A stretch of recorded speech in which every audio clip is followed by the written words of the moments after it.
আসসালামু আলাইকুম। Botanic haven চ্যানেলে সবাইকে স্বাগতম। আশা করি আপনারা সবাই ভালো আছেন। আজকে আমি আপনাদের সাথে গোলাপের ভিডিও শেয়ার করব। আর এই ভিডিওতে আমি দেখাবো কিভাবে আপনারা এই সময় গোলাপ গাছের যত্ন নেবেন এবং এই যত্নের মাধ্যমে আপনারা পরবর্তীকালে আপনাদের শীতের সিজনে প্রচুর পরিমাণে গোলাপ পাবেন। এই সম্পর্কিত আরও অনেক ভিডিও আমি শেয়ার করেছি। আবার যেহেতু সামনে শীতের সিজন এবং গোলাপ অনেক জনপ্রিয় একটি ফুল এবং শীতকাল গোলাপের জন্য একটি আদর্শ সময়, এই জন্য আমি মনে করি যে আমি যেই যত্নগুলো আমার বাগানে সবসময় করি সেই যত্নগুলো আপনাদের সাথে শেয়ার করা উচিত। সেই জন্যই আমি এই ভিডিওটি আজকে আপনাদের সাথে শেয়ার করছি। আশা করি আমার ভিডিওটি না টেনে আপনারা পুরো ভিডিওটি দেখবেন এবং ভালো লাগলে অবশ্যই আমার চ্যানেলটিকে সাবস্ক্রাইব করবেন আর আমার ভিডিওতে একটি লাইক দিবেন। গোলাপ একটি জনপ্রিয় ফুল এবং এটা সবাই কম বেশি পছন্দ করে। আর শীতের সিজন হচ্ছে গোলাপের জন্য খুব আদর্শ একটি সময়। আমরা যদি শীতের পূর্বে সঠিকভাবে যত্ন করি, দেখা যায় শীতে আমরা প্রচুর পরিমাণে গোলাপ পাই। সেটা যদি বারান্দা বাগান হয়, ছাদ বাগান কিংবা জমিন, যেখানেই আমরা করি না কেন, অবশ্যই আমাদের গাছে প্রচুর পরিমাণে গোলাপ হবে। আপনাদের বাগানে যদি 6-7 ঘন্টা রোদ থাকে, আপনারা অবশ্যই আপনাদের বাগানে গোলাপ গাছ রাখবেন। এটা বাগানের সৌন্দর্য বাড়ায়, দেখতে অনেক সুন্দর লাগে। আর গোলাপ গাছের শীতের পূর্বের যত্ন হচ্ছে অক্টোবরের শেষ থেকে নভেম্বরের প্রথম সপ্তাহে আপনারা আপনাদের গোলাপ গাছগুলোর প্রুনিং করে নেবেন। এবং সাথে কিছু টিপস আমি এখানে শেয়ার করব। এই টিপসগুলো ফলো করলে দেখবেন যে আপনাদের গাছেও প্রচুর পরিমাণে ফুল হবে। আমার এই গোলাপ গাছগুলোর কমপক্ষে 1 বছরের পুরনো, তার মধ্যে কয়েকটা আছে 3-4 বছরের পুরনো, আবার কয়েকটা আছে 1 বছরের পুরনো। এই গাছগুলো সারা বছরই মোটামুটি ফুল দেয় অল্প অল্প। আর গরমের সময় আমি তেমন কোনো যত্ন করিনি, অল্প অল্প খাবার দিয়েছি। আর যখন ফুল ফুটেছে দেখা গেছে ওই ডালটি কেটে দিয়েছি। তার কারণ একটা পুরানো ফুল তো বেশি দিন গাছে রাখতে নেই, 2-3 দিন হলেই কেটে দিতে হয়, তা না হলে গাছের অনেক ক্ষতি হয়। আর এখন আমি এই গাছের ডালগুলো প্রুনিং করে দিব। যেহেতু আমার বারান্দা বাগান এবং অনেক বেশি জোপালো না আমার গাছগুলো, কারণ আমার গাছগুলো 6-7 ঘন্টা রোদ পায়। সারা বছরই আমি কম বেশি ফুল পাই এবং শীতের সিজনে এখানে অনেক ভালো ফুল আসে। এই জন্য আমি গাছগুলোকে হালকা প্রুনিং করে দিব এবং যাতে পরবর্তীতে যাতে ফুল আসে এই জন্য আমি কিছু সার প্রয়োগ করব। গোলাপ গাছের প্রুনিং করার পূর্বে 1 সপ্তাহ আগে সরিষার খোলের তরল সার দিয়ে দিবেন।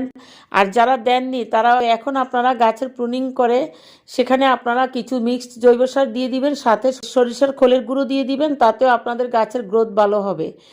কারণ গাছের যখন আমরা প্রুনিং করি তখন দেখা যায় গাছের বৃদ্ধির জন্য প্রচুর পরিমাণ নাইট্রোজেন সমৃদ্ধ খাবারের প্রয়োজন হয়। সেক্ষেত্রে বার্মি কম্পোস্ট, তারপর পাতা পচা সার, কিচেন ওয়েস্ট কম্পোস্ট এবং সাথে সরিষার খোল দিলে গাছের গ্রোথ খুব ভালো হয়। আর আমি এখানে গাছগুলো প্রুনিং করার জন্য প্রুনারটিকে ভালো করে হেক্সিসল দিয়ে পরিষ্কার করে নিয়েছি। তারপরে আমি আমার সবগুলো গাছের ফুল কলি সব আমি কেটে দিয়েছি। যেগুলো থেকে নতুন ফুল আসবে সেই কুড়িগুলো কেটে দিয়েছি। আর হালকাভাবে সবগুলো গাছের ডালপালা কেটে তাতে আমি ফাঙ্গিসাইড লাগিয়ে দিব। এখানে আমি ভিডিও দীর্ঘায়িত যাতে না হয় এই জন্য সব দেখাচ্ছি না, আপনাদেরকে মুখে বলে দিচ্ছি।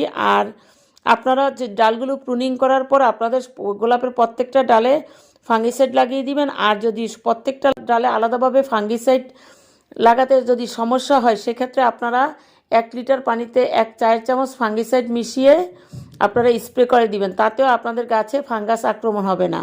আর এখানে আরেকটা গোলাপ গাছ আছে। এই গাছটি অনেক দুর্বল গোলাপ গাছ, অনেক দিন ধরে গাছটা একটু ঝিমিয়ে পড়েছে।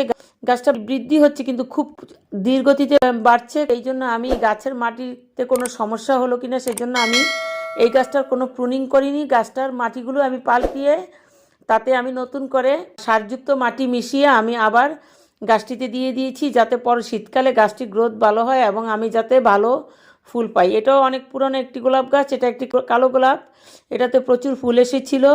এ সম্পর্কিত অনেক ভিডিও আমি আমার চ্যানেলে শেয়ার করেছি এই গাছগুলোর, আপনারা ইচ্ছা করলে দেখে নিতে পারেন।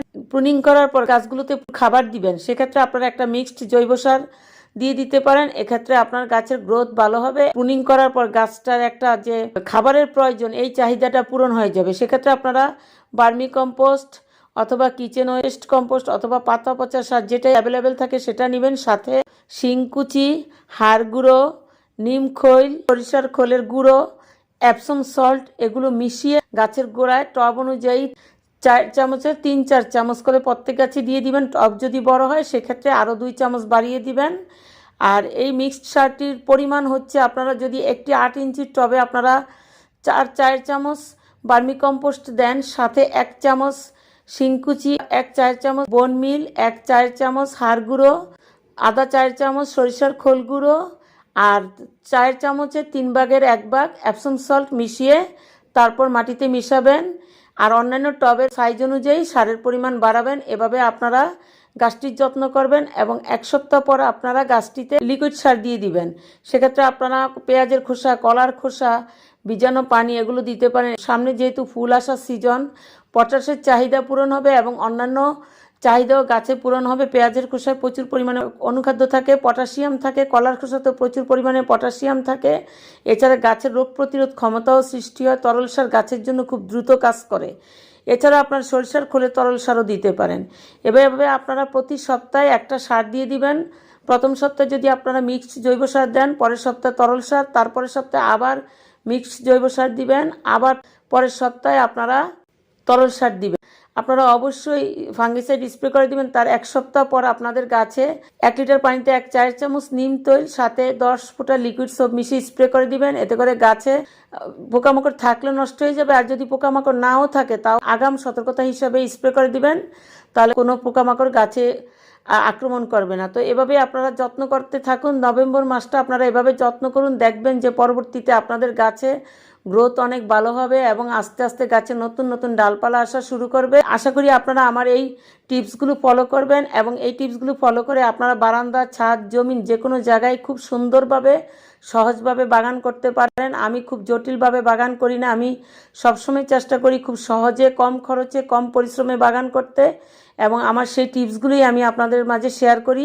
অনেকক্ষণ কষ্ট করে এবং ধৈর্য নিয়ে ভিডিওটি দেখেছেন, এই জন্য আপনাদেরকে অসংখ্য ধন্যবাদ জানিয়ে এবং পরবর্তী ভিডিও দেখার আমন্ত্রণ জানিয়ে এখানেই শেষ করছি।